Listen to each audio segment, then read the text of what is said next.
I'm out on location again, coming to you from the Chicago Midwinter meeting this time with another lesson learned and an idea for you for your practice. So stay tuned.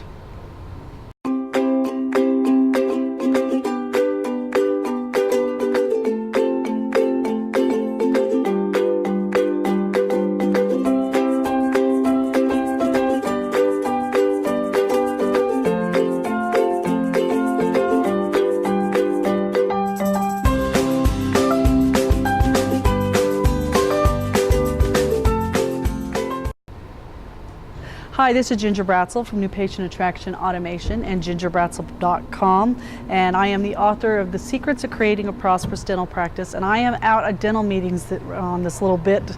Seems like quite a few lately, and I always love it because I get to do a live remote. It gets out of the studio, but also I get to see what's happening, meet with doctors. I get to meet with a lot of you on the road, and so I appreciate when you come up to meetings and say, "Hey, Ginger, I'm so-and-so. I subscribe to your weekly video, and I really appreciate all the content." Thank you for doing that. Please keep coming up and sharing those stories with me. I love hearing about your practice. And today, my lesson today came courtesy of Tesla. Tesla is displayed here at the Midwinter meeting, and they're really subtle in doing it. They don't have a booth necessarily, they just have a car and they have a banner out front. What I like about Tesla is it's a smart company. Now, it's Elon Musk. If you don't know who Elon Musk is, he's the guy behind, of course, Tesla cars, but he's also got money from the internet. He's part of the Google kind of people, and he knows how to market. And Tesla is not a cheap car, and only a few people in the world can to afford it, and it's a very elite few. Elite in their practice and their business, and that's you as a dentist. So Tesla is looking for you. You don't see a lot of Tesla showrooms out because the average consumer wants to look at the car, they want to touch the car, but they will never afford it. And that takes up a lot of real estate and a lot of rent for them to do that. So Tesla knows their numbers. So this is your first lesson. Know your numbers. Tesla knows that on average it costs them $2,000 to acquire a new customer. That's a big ticket item. It costs more. We know that. Anyone else do big ticket items? You do big ticket items. So if you're concerned about spending $1 for a click or $20 for this and $10 for that, I say we're live here, guys. I can't make this up. This is the fun part. If you're worried about spending those, you have to look at it in relationship to the ticket of the item. Now, a Tesla car is a lot more than $2,000, and is a lot more than your little Hyundai or even your regular Chevy or Ford vehicle.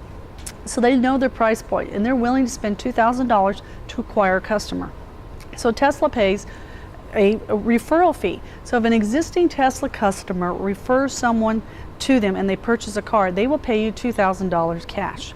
Now, there's laws that prevents you doing that in your practice in most states, but still you need to know your numbers. How much would you do in marketing? Maybe you do an event for your existing customers and clients and ask them to bring somebody along. Maybe it's a high dollar event and you can look at it and like, wow, that's $50 a person.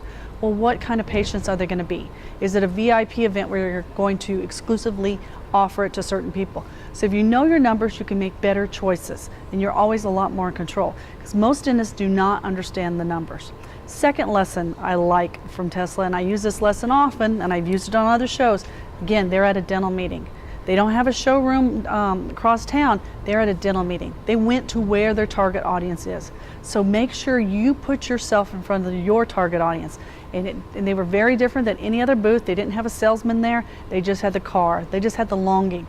They had all the information you needed to go get a hold of them, but they didn't have to put man hours and all the other things that all the other exhibitors are wasting their dollars on, because doing a show is expensive. Tesla was very conservative in what they're doing. I wonder if they even worked out a deal with the Midwinter dental community and see if they could work out some deal as far as being there, because I think they're smart enough to understand that. So see where you can get yourself in front of your customers and talk to whoever's promoting it. What can you do for them? What can you bring to that? All of these things will help you in your practice. So take a lesson from Tesla. As I sign off from the Midwinter meeting in very cold Chicago, take care. This is Ginger Bratzel saying goodbye.